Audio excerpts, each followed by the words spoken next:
Money FM 89.3. Best of breakfast. The Bigger Picture, only on Money FM 89.3. Good morning. Welcome to The Bigger Picture with me, Ryan and Emaad. So we are going to be talking about family businesses. And this is where we've got them in the spotlight because they tend to have a lot of operational risks to look out for because of how they are managed. And because of those risks, Ryan, I'm going to throw you a shocking stat. 95% of family businesses do not survive the third generation of ownership. So you have a lack of sustainable governance structures, unmanaged growth risks, and failure to address succession among some of the reasons why. And a couple of things they could possibly look at to increase their odds of survival. So we are looking at how they can approach growth strategically, analyze risks, introduce more efficient governance structures, and of course, a lot more things that we'll be getting into with our guest. He is Dr. J. Bevington. He is a partner in Heidrick Struggles Dubai office and a member of the CEO and Board of Directors practice. Dr. J, welcome to the show. How are you doing today? I'm very well, thank you, Ryan. Good morning. Yeah, good morning, Dr. J. First and foremost, that stat, I don't know if you heard it, 95% of family businesses do not survive the third generation of ownership. Why do you think that's the case? I mean, there's lots of reasons that go behind that. I mean, first of all, there is the role of the founder. So you've got often a very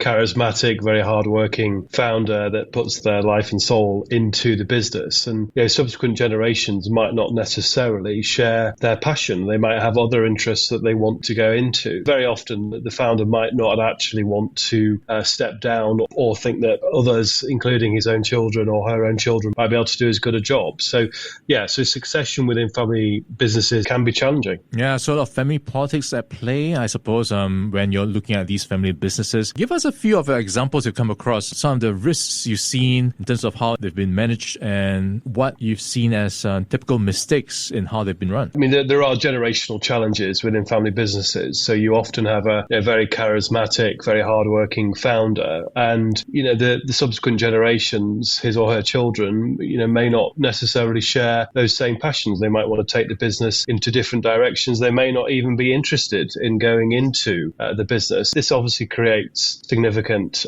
succession issues. And the family boards that I work with, quite often, they just don't start early enough. I mean, certainly around CEO succession, you need to be thinking as a minimum 3 years out. You need to be developing members of the family to succeed. So, that involves all kinds of education and mentoring and coaching. And, going back to good old Eisenhower, and the urgent always overtakes the important. So family businesses can struggle to prioritize something which is absolutely essential for their future growth and sometimes future survival. Yeah, I imagine at a family business, things can be run quite differently because the boss will be overlooking many parts of the business, sometimes overstepping boundaries. Give us a sense of how things are run differently in a business when it's being family run. You often have a very kind of hands-on founder, and that could be the chair of the board. So quite often what we see in family boardrooms is that everybody's acting one level down. So, the chair may effectively be the default CEO, and the CEO is acting as the CFO or COO. So there is this sort of, very hands-on nature to a lot of family businesses. And also one of the significant challenges that I see within the boardrooms is that often the lack of diversity and associated with that, the lack of independence. So when everybody or most people are board members, you don't always get that rich variety, of expertise, of networks, and of just different opinions and different perspectives on a business issue. Yeah, does that create a need for the board to review succession plans frequently? In your opinion, how often should they do so, and who should own that responsibility? A great question. So that should be held in terms of the responsibility by the NRC, which is a subcommittee of the main board. I mean, ultimately, the board is the governing body. It's the ultimate authority within any organization. So they need to own the succession process, but delegate, if you like, that responsibility to the NRC. And in terms of how often they should review it, I mean, it should be an ongoing process. I would say at least twice a year, if not quarterly. There should be a plan in place. At Heidrick Struggles, we call it leadership assurance. So the board must be assured that there is a robust, comprehensive succession plan in place that is being actively actively progressed and actively monitored by the NRC committee. NRC, of course, is the Nominating and Remuneration Committee. How big a challenge is it to change mindsets? Because, I imagine if it's going to be easy to execute, it would be done already. I mean, as I said before, often the urgent does overtake the important. So many boards, not just family businesses, they are consumed by operational emergencies or financial emergencies. So that is a sort of a general challenge for every board. But I think that there is just something about I think having they're not necessarily difficult. They're honest conversations. If you're a family, you've got a very successful business. If the future of that business does depend upon high quality leadership, and if that leadership is coming from within the family, then you need to have an open and honest dialogue with the family as to who might be best placed to take over. I often find with family businesses that there is a lack of alignment, sometimes on the who, but also on the business itself. What future do we see for this business? What are the businesses we want to be in going forward? If we're going to diversify, what does that look like? So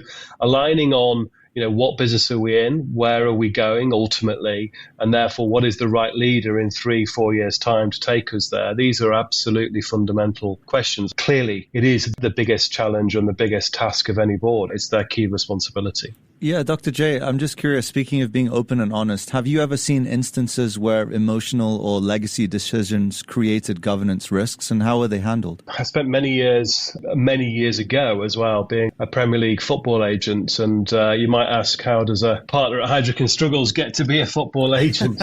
Quite simply, I married his sister. So, we had some interesting, family dynamics there. And, we kind of founded a business together, and ultimately that business didn't do so well, because you're often managing different emotions within the family, and allocation of resources and money, where all that's going. So I think it's about being clear, about having a plan, sticking to that plan, obviously being open to revision and engaging with the wider family, but by and large having something that you work towards. And certainly in my particular case, we just didn't have that. All right, great conversation on how family business can survive and what they should strive in order to get the right structures in place to be better governed and also to succeed in these uncertain times. And in conversation with us this morning, Dr. J. Bevington, he is a partner in Heidrick Struggles Dubai office and a member of the CEO and Board of Directors practice. Jay, thanks for your time this morning. Thank you. Thanks, Dr. J. Stay with Money FM 89.3. Before acting on the information on Money FM, please consider if it's suitable for your own investment objectives, financial situation, and risk tolerance. To listen to more great interviews, download our podcasts at audio.sg or download the audio app. That's AWEDIO, audio at the App Store and Google Play.